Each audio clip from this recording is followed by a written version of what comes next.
Amis, je vous espère tous heureux. Je suis convaincue que vous êtes tous heureux.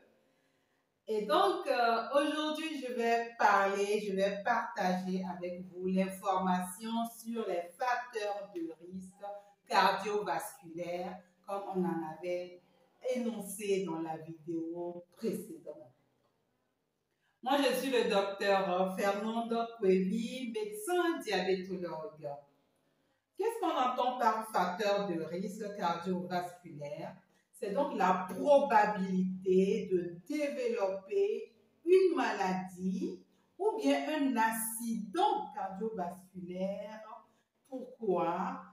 Par donc des dépôts de graisse, donc par l'obstruction des vaisseaux, dû au fait que les graisses vont donc aller obstruer ces vaisseaux, ces tuyaux dans votre organisme. Ça va donc vous exposer à développer les maladies cardiovasculaires.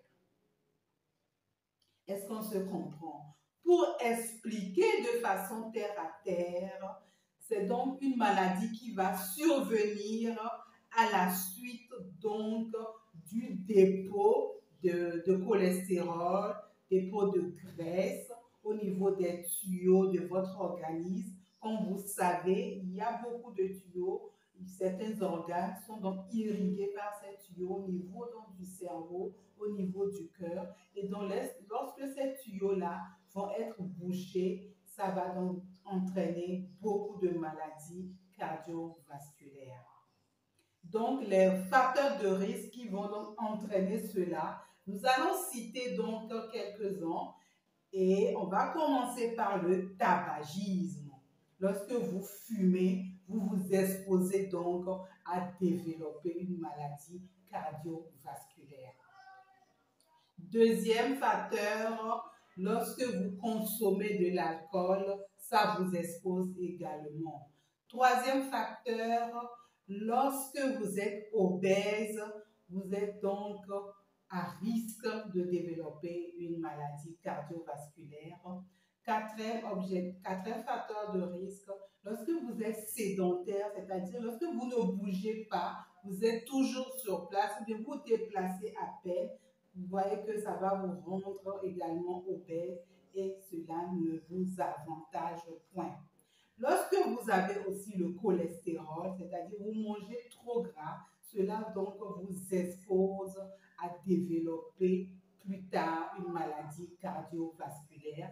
Lorsque vous avez des antécédents dans la famille, les antécédents familiaux, alors cela vous expose vous aussi à développer une maladie cardiovasculaire parce que vous avez donc ces risques-là. Et septièmement, position, lorsque vous avez une hypertension artérielle, alors là, ça rentre également dans la liste des facteurs de risque cardiovasculaire. Et pour terminer, on va parler donc du diabète également. Donc, voilà un peu ces facteurs de risque qui vous exposent à développer une maladie ou bien un accident cardiovasculaire. Mais ces risques-là, on peut éviter certains par nos comportements. On en avait parlé dans une de nos vidéos en parlant donc des facteurs de risque du diabète. Comme vous allez constater lorsque vous allez suivre la vidéo là, que les facteurs de risque du diabète et les facteurs de risque cardiovasculaire viennent se rejoindre. C'est-à-dire que lorsque vous avez ces facteurs, associés également à ces facteurs de risque cardiovasculaire, le risque est encore doublement élevé. C'est pour ça que nous parlons de, lorsque vous avez le diabète, que vous avez l'hypertension, les deux partagent donc les mêmes facteurs de risque pratiquement et ça donne le fait que ça fait un boom et attention, le dégât est donc énorme dans ces cas de figure.